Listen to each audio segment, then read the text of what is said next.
پاکستانی معیشت پر دباؤ، ملکی دیوالیہ کیسے ہوتا ہے اور اس کے منفی اثرات کیا ہوتے ہیں؟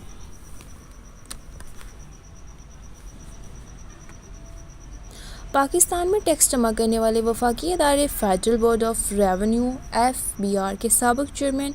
شبر زیدی نے گزشتہ دنوں پاکستان کے معاشی حالات کی بنیاد پر میڈیا رپورٹس کے مطابق ملک کا دیوالیہ قرار دیا تھا۔ تاہم بعد میں انہوں نے ٹوئٹر پر اپنے پیغام میں وضاحت کرتے ہوئے کہا تھا کہ میڈیا نے ان کے بیان کو سیاق و سباق سے ہٹ کر چلایا۔ یوں تو شبر زیدی نے اپنے بیان کی وضاحت کر دی، تاہم ملک میں اس حوالے سے ابھی بھی خاصی بحث کی جا رہی ہے۔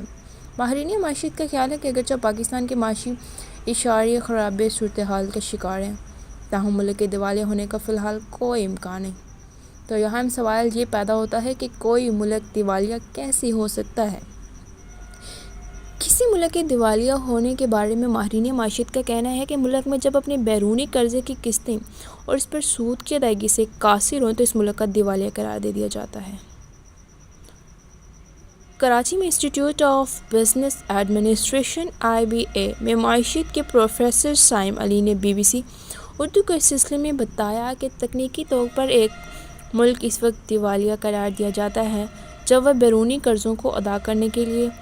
بین الاقوامی معاہدوں پر عمل درآمد کرنے میں ناکام ہو جاتے ہیں۔ انہوں نے بتایا کہ اس کی ایک مثال لاطینی امریکہ ملک ارجنٹائن کی ہے، جو گزشتہ 10 سالوں میں 2 بار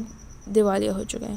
پاکستان کے سابق وزیر خزانہ ڈاکٹر حفیظ پاشا نے اس سلسلے میں کہا کہ کسی ملک کے لیے داخلی قرضے بھی ایک مسئلہ ہوتے ہیں، تاہم اس کی بنیاد پر ملک کو بین الاقوامی سطح پر دیوالیہ نہیں قرار دیا جا سکتا، کیونکہ اندرونی قرضے کی ادائیگی کے لیے مقامی کرنسی چھاپ کر ان کی ادائیگی تو ہو سکتی ہے، لیکن بیرونی قرضے کی ادائیگی کے لیے عالمی کرنسی کی ضرورت ہوتی ہے، جیسے کہ اس وقت ڈالر کو عالمی کرنسی کا درجہ حاصل ہے۔ پاکستان انسٹی ٹیوٹ آف ڈیولپمنٹ اکنامکس کے سابق وائس چانسلر ڈاکٹر امجد راشد نے بھی بیرونی طور پر قرضوں کی قسط اور ان پر سود کی ادائیگی کے ناکامی کی صورت میں کسی ملک کے دیوالیہ پر قرار دے جانے کی تعریف بیان کی۔ انہوں نے کہا جب ایک ملک قرضہ حاصل کرتا ہے تو اس کی واپسی یکمشت نہیں کی جاتی بلکہ قسطوں کی صورت میں کی جاتی ہے اور ہر قسط کے ساتھ سود بھی ادا کیا جاتا ہے۔ انہوں نے بتایا کہ ایک ملک اس قرضے کی واپسی کے لیے عالمی مالیاتی اداروں اور دوسرے ممالک کے ساتھ معاہدہ کرتا ہے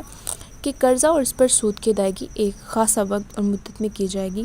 تاہم جب کوئی ملک اس سلسلے میں قرض کی قسط اور اس پر سود کی ادائیگی میں ناکام ہو جائے تو یہ ملک دیوالیہ ہو جاتا ہے۔ دیوالیہ ہونے کی ایکچولی علامات ہوتی کیا ہیں؟ ایک ملک کے دیوالیہ ہونے سے پہلے جو علامات ظاہر ہوتی ہیں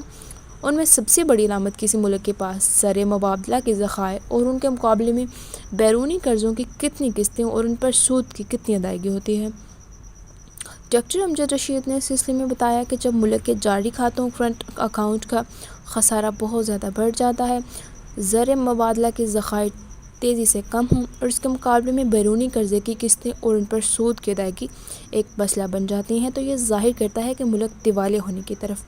بڑھ رہا ہے۔ انہوں نے کہا کہ جاری کھاتوں کا خسارہ اس لیے بڑھتا ہے کہ ملک میں درآمدات امپورٹ زیادہ ہوتی ہیں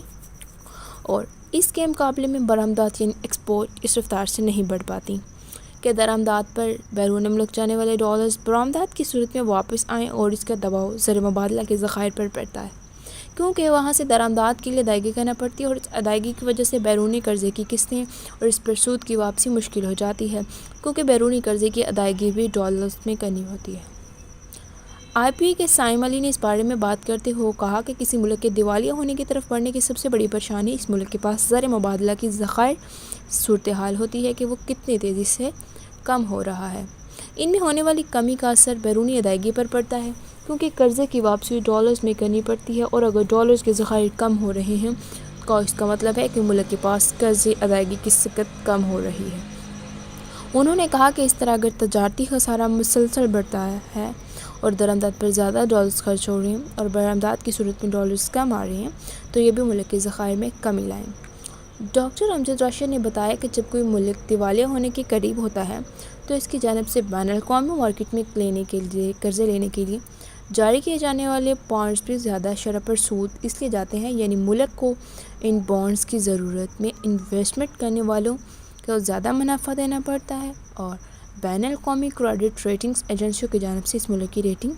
کم کر دی جاتی ہے۔ دیوالیہ ہونے کے کیا منفی اثرات مرتب ہوتے ہیں؟ کسی ملک کے دیوالیہ ہونے پر اس کے منفی اثرات پر بات کرتے ہوئے ڈاکٹر امجد نے کہا کہ اس سے عالمی منڈی میں ملک کی کریڈٹ ریٹنگ بہت گر جاتی ہے اور عالمی اداروں اور دوسرے ممالک کی جانب سے مزید قرض کی سہولت نہیں ملتی۔ انہوں نے کہا کہ ایسا ملک جو قرضوں پر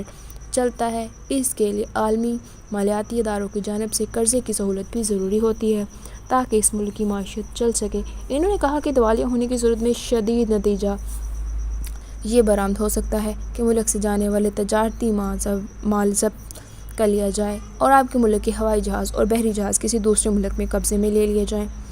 ڈاکٹر بادشاہ نے کہا کہ دیوالیہ ہونے کی صورت میں کرنسی کی قدر روزانہ کی بنیادوں پر بہت تیزی سے گرنا شروع ہو جاتی ہے، جیسے کہ وینزویلا میں ہوا کہ جب یہ ملک دیوالیہ ہوا تو اس کی کرنسی اس قدر بے وقت ہو گئی تھی کہ یہ سڑکوں پر بکھری رہتی تھی اور لوگ اس پر چلا کرتے تھے۔